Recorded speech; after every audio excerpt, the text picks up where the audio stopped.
Hello, everybody. Welcome back to the Hermitcraft. We're down here, down with the decked out, and look, can you see? Look at all the happiness down there. Look at the redstone. So much redstone has been completed, and I'm going to show you guys how all that got done today. We're going to do some more redstone later on. I'm thinking we're going to get about 80% redstone complete with this project by the end of today. We're already probably a good 60% done, I think. I also got another room decorated here. Well, kind of, sort of. This is the throne room. I did this on live stream with Zedaph, and I'd say this is like mostly done in principle, but there's some more stuff I want to do. Like I got these little armor stands in the end, and obviously the shield is all like just floating around there. We did the invisible item frame thing, I think it is, with the Zed did it. I don't know, they worked magic or something did there. But we got some armor stands with guys here and stuff, some banners. I'm gonna get better detailed banners. I like the ceiling in here, and then yeah, we got a really nice throne room here with chains and stuff like that. So this room is basically done. We got a little bit of pit down here that might lead into something interesting, and then back here, this is gonna be the king's chambers right here. And this over here might be a treasure room. You know, who can say? But yeah, I've been super busy off camera. I did this room out a little bit more. It's not done yet. We got down here. So right here, and this is actually all working now. To get the doors, I have like these in right now. These will be gone. The level will be gone. But the way it will work is you'll have to put your emeralds in it to make the doors open to gain access to the setup room before this will even open up, before you can even put your shulker thing in for the decked out game.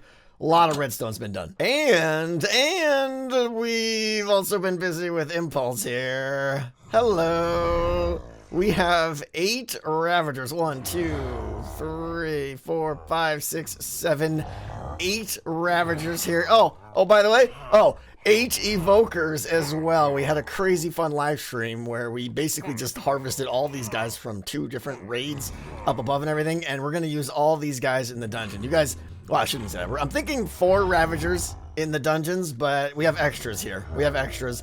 And I have, based on the comments that you guys were leaving, there was a really good comment about how we can use evokers in this dungeon too, and I'm very excited about that. But I think the main thing I want to do today is get a lot more of this dungeon built. So I think right now I'm going to just put my head down and try and get a lot done. I might try to finish out more of the forest area, but I might get antsy too and do some of the nether or some of the dark zone in the back there. Who knows? But let's do some building. And here we go. Well, what? Did you think I was going to be only building and decked out? Come on. No, actually, I wanted to show you guys this because we had a little update here. I spent a night with Etho in the gaming district here, or the Netherlands, as Zuma has seemed to be coining it, which I kind of like. I think that's a good name. We got a lot done here, actually. We got these amazing pillars in. It took us way too long to design them, but I just wanted to show you guys, give you an update and let you know that the gaming district is still alive. It's moving slowly, but we're making good progress. We got these 3 pillars in here, and we kind of rimmed all of the platforms in this like polished brick black stone thingy there, which I think just looks great and really helps make all the little ledges pop. So we got 3 more pillars over here to this side. So a 1, a 2, a 3. We're still gonna dig out all of this, and then like so we can hide some games back in underneath there. Same with the other side. Azuma's got his standoff going here, which I think he's holding like a tournament for his standoff game or whatever it's called. I don't know. That sounds like fun. And then yeah, we're gonna have like a big giant building here and more to come. We also have to do like these. I think the biggest part left is like these undersides here. These are all going to be like red nether wart and maybe a mixture of this nylium block or something like that. I think that's basically the only major part left. I think other than that, the pathways and everything are just about done. We might have to do a little bit up on the edging here, but it looks like one more good night and we'll be done here. And now back over to decked out. I did some building here. Check it out. We did the lake area, and I'm real happy with how this came in. It's not completely done yet, but I'd say it's 90% done. The part that's not done is this, and I'm going to do this room next over here, and I want to see how that turns out to see how I blend the two together, but I have some ideas there. But let's talk about the thought process here. So the lake first. I made the lake nice and deep with, you know, a lot of little character, little weeds everywhere, and some mossy cobble and cobble everything, just to kind of spice it up a little bit. Couple little soul sand blocks to get a little bubbles in here, and then just went crazy with the kelp because I want I wanted it intentionally to be a little bit obscure and a little bit hard to see what was going on down there. But the lake is going to play a big part in things, we'll say. I'm not going to give away any secrets here, but I also decided along the back wall there to add a waterfall coming down there, and I wanted it to be more than just like a straight drop. It started out, it was just like straight water. So I added some blocks to give it a little bit of ripples, a little bit of dents and bumps and stuff to change shape a little bit. And I think I'm kind of happy with that. The lighting in here, I wanted to get that right. I wanted the light to be like bright when you enter, so I went with full lanterns here, but then I went with soul lanterns in the back, which I think it adds like a nice little characteristic, a little like spookier atmosphere back there. And it's all up against like a rocky cliff face, so you really can't see where the water's coming from because the tree canopy covers it and stuff. But a bunch of cobble and everything, and then of course just like stairs and slabs and cobble walls and all that fun stuff, everything, just to give this a nice bumpy texture and everything. And then of course the tree canopy covering everything in here as well. So now over here you have the entrance. This goes into the Blackstone district, or whatever you want to call it here. I still need a better name for this. There's been some good suggestions, the Dark Zone or the Dark Keep or any of that kind of stuff. There's a lot of good names. I don't know what I'm going to call it. Doesn't really matter right now, but this right here will be like, this obviously will be covered by Blackstone and stuff right here. And then this is one way to come in over here. Now you also have the area which we showed, I think it was last episode, to go into the forest. And by the way, I want to bring up there's been a lot of comments about how the Ravagers will break leaves. And I actually did some testing on this. Ravagers obviously do break leaves, but they only break the leaves that they touch, that they actually try to like walk through. So like when they come in here, for instance, this leaf right here, they could break potentially, but they won't break these leaves because they won't ever attempt to like pathfind that direction. Likewise, they won't break these leaves, or they won't break the ones up top because they don't break every leaf like in like an area around them. It's more just really what they come in contact with. Okay, so the lake in the forest is going to definitely have its share of secrets. I think I have at least 3 ideas of secrets I want to add in this area. You might be able to guess what they are, but I want to get started on this room here. And this room is a very special room because this is the one with the skeleton spawner. So what I want to do is, like, let's see, right underneath here, I'm gonna do this one. We're not going to do this one in a giant jump cut. I'm going to do little steps along the way so that you guys can see kind of what I'm thinking and go along with the journey and what problems I come into. I don't even know what problems I'm going to run into yet, right? But for starters, there's going to be a tower, okay? Like, and this is just very crude shape right here. But imagine a little tower that's something like this, right? I don't even know how high this will be, but the skeletons are going to spawn up there, and I'm going to have a ceiling here. I don't know what I'm going to do with the ceiling out there. There you go. There's the first problem. Like, there's no trees in here, so I can't rely on the leaf canopy. Maybe I'll go with just black.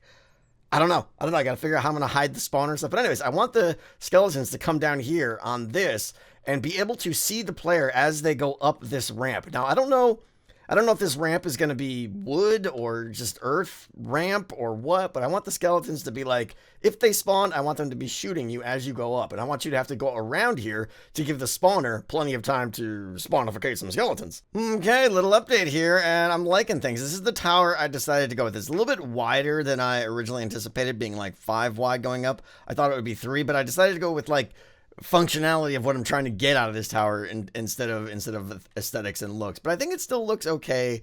It's a little on the bulky side, but what it does is interesting because, let me show you here. If I swoop up top here, we got the spawner right there, okay? So when they spawn from there, obviously they spawn right next to the spawner quite frequently. And I gotta put some glass above it, by the way, so they don't spawn on top. But I want them to like fall down into here because that's the prime player killing area if they fall in there, because then they can shoot them on the ramp as they go around, which we'll talk about in a second. But if they spawn up on top here too, I also added these trapdoors so that they feel like they might just want to wander off and plump down there. But if they're up here too, they might actually have a shot, maybe, I don't know, probably not. They're probably too high. So I'm hoping they really fall down here and get the good shot, because they're like right there, good shot, right here, great shot and everything. So let's talk about what the player's doing here. I added, this is all closed off on all 3 sides, so I actually put an entrance into the tower on this side.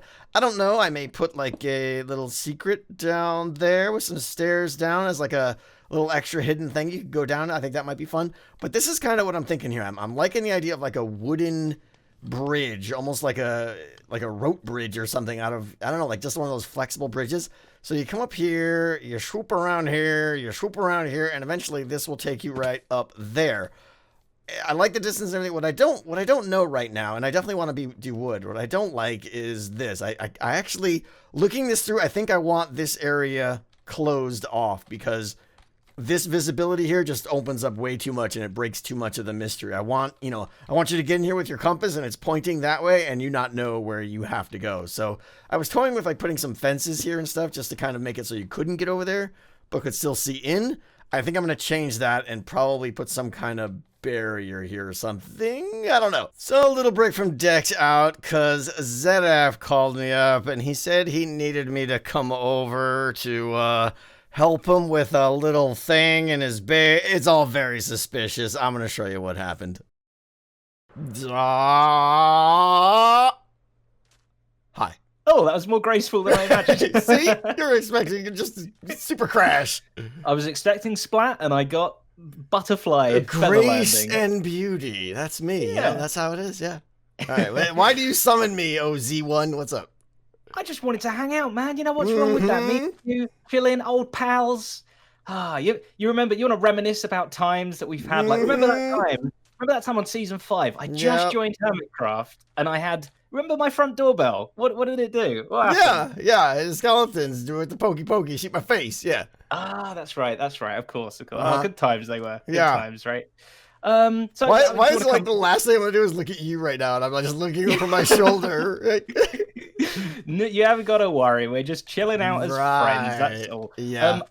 I'm just gonna go in quickly. If you could wait here just for a second and come in just a second. Yeah. Just the old one person through the door at a time trick. Okay. Yeah. I got those little baby steps you're taking there. That's weird. Yeah. That's cool. Sorry. I don't know why I was just waiting. Yeah, you can come on in. Feel free. You sure? Yeah. Okay. Just had to make sure the house was tidied up, right? Yeah, just cleaning the socks and that away. Okay, all right, here we go. Your button doesn't work. Okay, come on in. I need you to try and keep reading this sign. I silenced. Little baby guys. Get him!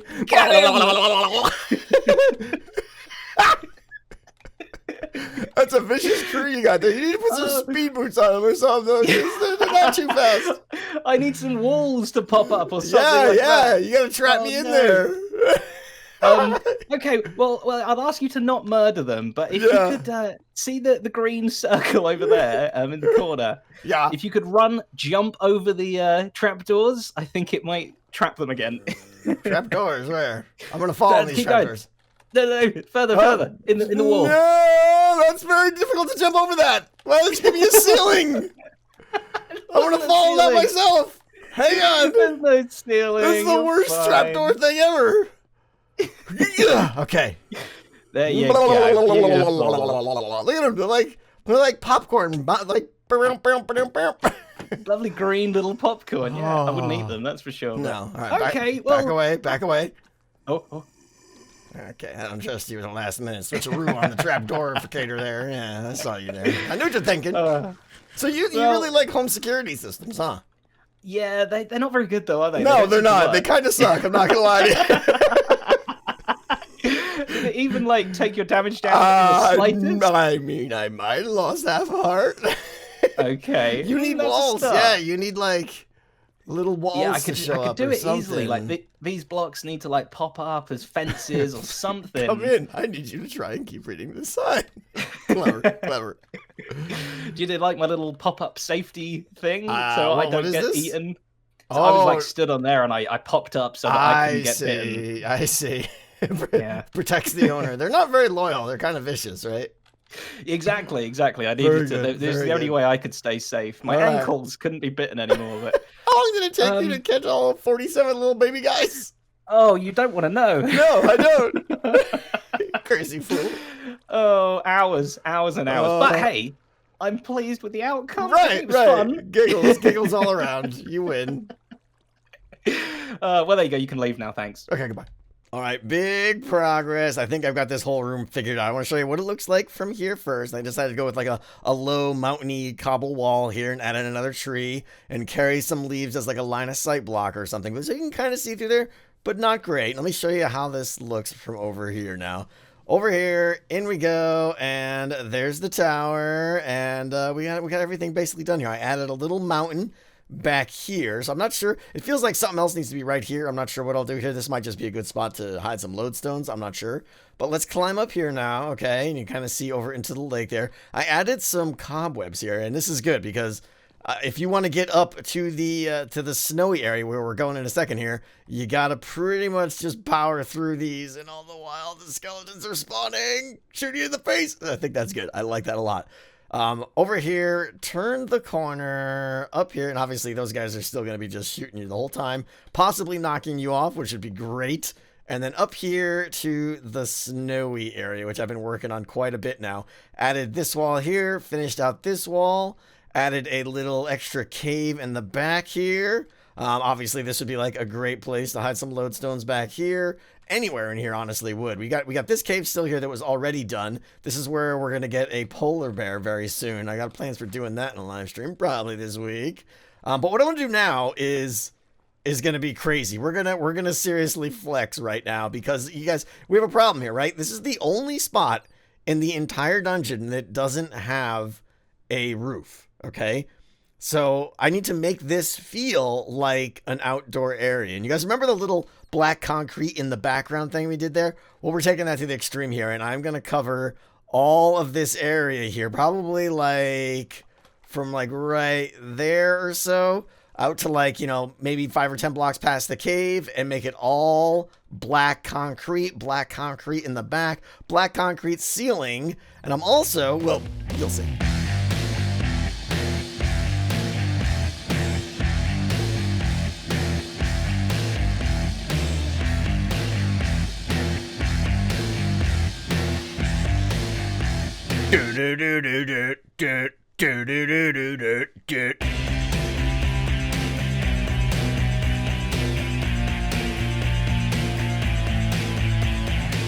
Now that is very, very dark. Black concrete is crazy. Just it's so dark.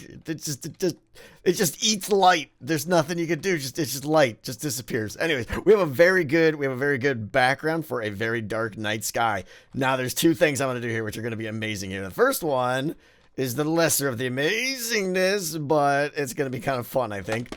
I have two ideas that I think are really good here. The first idea now is I want to hide this spawner so that you can't even see it. So we're gonna do this. We're gonna do this, and then we're gonna do that. And then we're gonna do this, and we're gonna do that, and then we're gonna do that. Oh, it's not as good as I thought it would be. It's not as good. You see the stupid seams. All right, let's do all sides and see what it looks like. And last but not least is the bottom. Now, if you guys remember, these are there we go. These are the album covers I got from Beef, just pure black album covers. I used them for the shootificator thing in my front lawn. Ah, that's not nearly as cool as I thought it would be. Oh well, it's still okay. I mean, obviously I'm gonna take the torch out, but I was hoping it would be pure black and you really wouldn't be able to see it against the edges. Oh well, so I'm trying to find the balance between like how dark this area is and, yeah, obviously brightening up a little bit so you can see it. And I really want it dark up here, but I added a light over there by the cave entrance, the ice cave entrance where the polar bear is going to be. And I think we're hitting just about the right level of light. This area looks really cool, but there's one thing that this area needs now, right? We have this big black night sky. We need to add some stars to it. And let's face it, there's really only one star in the game. I mean, that I can think of. And I just happen to know a guy who can acquire lots of these stars. A gift for Tango. Don't hurt yourself. So let's do it. Let's acquire some stars to decorate our night sky. We've already got our boys here to do the dirty work for us, so Go nuts, guys. They're going to get killed on the explosion. They're probably going to get killed on the initial explosion. 16 nether stars. Let's go decorate our night sky. Okay, so I want to spread these stars all around the place here. I can't even see. Let me get a torch here just so I can get some kind of light.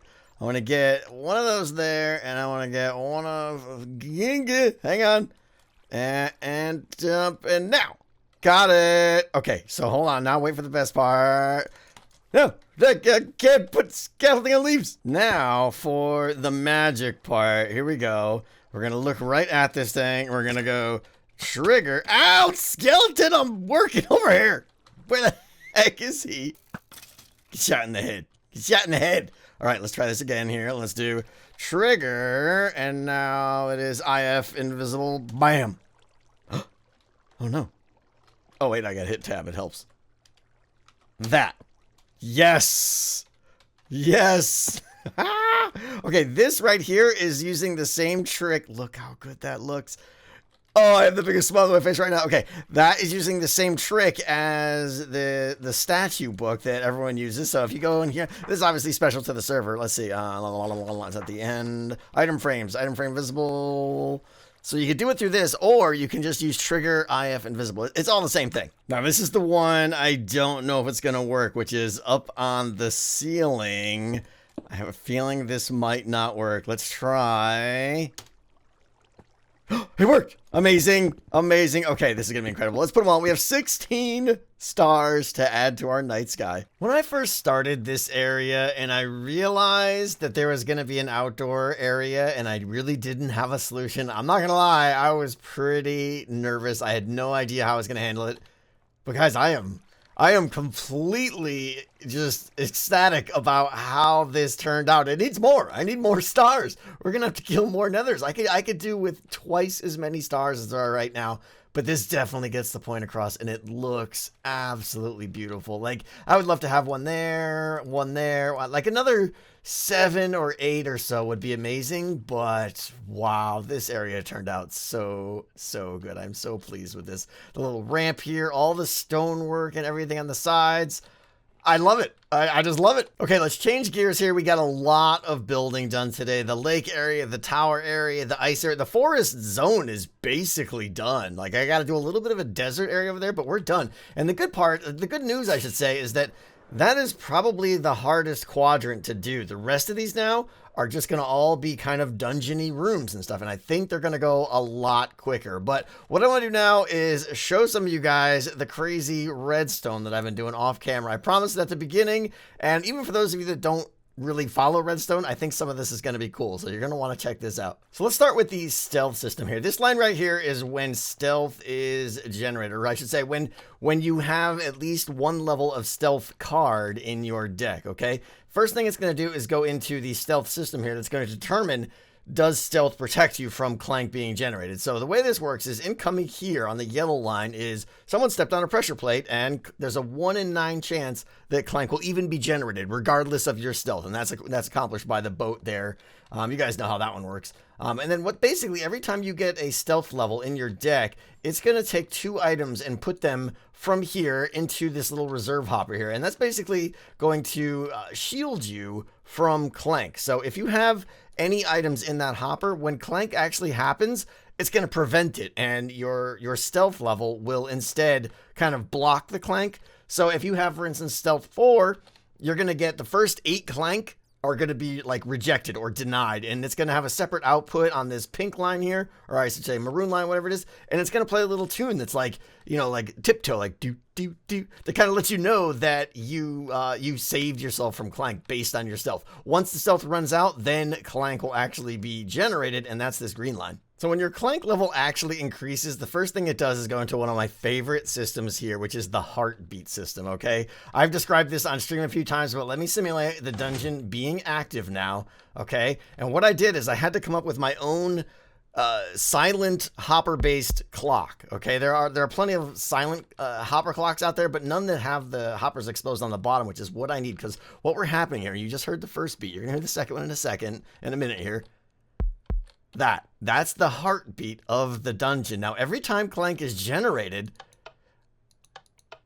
okay, let me just let it go for a little bit here. It would never go this long, but Now you're going to see it's going to be a lot quicker.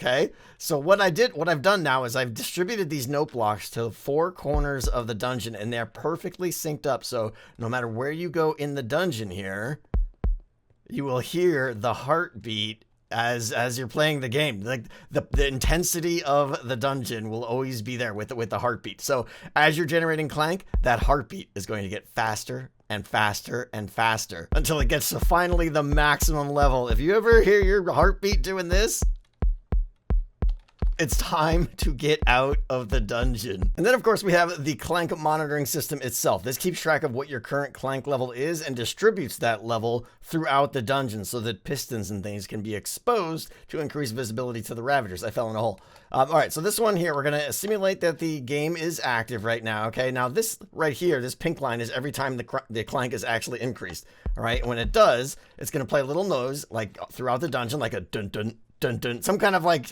you know, tense note block sequence or something. But more importantly, every time it does, I do this, and then you'll see some of these pistons. I don't know why I didn't do it there. We'll do one more now.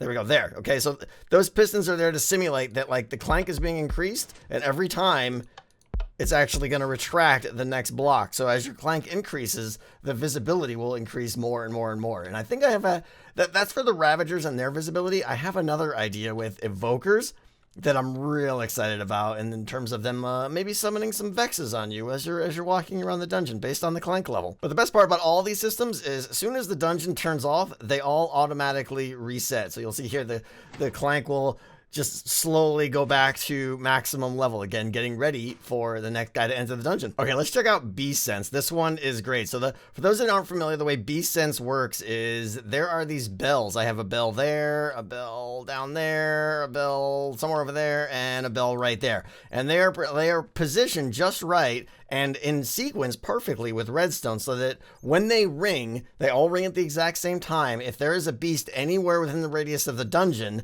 that beast will glow. This is just a standard feature of vanilla that you guys probably know about. Like any pillager and beast will glow. So that's what Beast Sense is it's basically a chance to periodically be made aware of where the beast is to give you a huge, like, kind of advantage on just, you know, knowing where to go and stuff. So the way it works is it's actually not triggered based on time. It's based on whenever you step on a pressure plate that potentially generates clank, there's also a small chance that it will also, trigger your beast sensibility. So by start, there's a 1 in 4 chance that it won't even do anything. So if it passes that, then it starts looking at your, where is it over here, your beast sense skill. So for every beast sense skill you have, it adds another boat to this dropper here, thus increasing your chance of it going off. When it does, it fires the redstone lines, like I said, in sequence, and these bells will all go off at the same exact time throughout the dungeon. So wherever the beast is, he's going to glow, or the beasts, I should say. So those are the systems I have in now. We have a lot more to come, of course. We're going to add, Loot Finder and Speed Boost and Soul Seeker. And, oh, by the way, I upgraded this room here. I like it. This is officially done now. We used smithing tables on the ceiling and on the floor. That'll be gone, obviously. We added a bed with a rest ye weary head, for thou shalt soon be dead. But yeah, I like this room a lot now with the whole drop off here. We got the right here is where you put in your emeralds to activate the doors, like I said. So you have to pay to even get your shulker in. And this right here, this is going to be when you're done. You come in here and there's going to be 3 upgrade cards, 3 new decked out cards that you can choose one to add to your deck. But yeah, I added a lot more expandability here to the card detectors. We're going to add a new card called Feast. So it's going to be like Feast 1, 2, and 3. And what that's going to do is give you a piece of food based on your feast level. I think food is going to be very important. If you take a little bit of damage or you start getting tired from running around, having a little steak in your pocket is going to be nice. So most of those redstone systems are actually already designed in a creative world. I just got to get them down in here. But we're going to be focusing a lot. I'm going to probably do a lot of building off camera for next episode. So we have a lot more to show you. So much more to go. I appreciate your patience, guys, as we work our way through Decked Out. I'm still having a ton of fun doing this. I know it is a massive, massive project. So I want to thank you guys for hanging in there. When it's done, it's going to be amazing. I'll see you guys next time.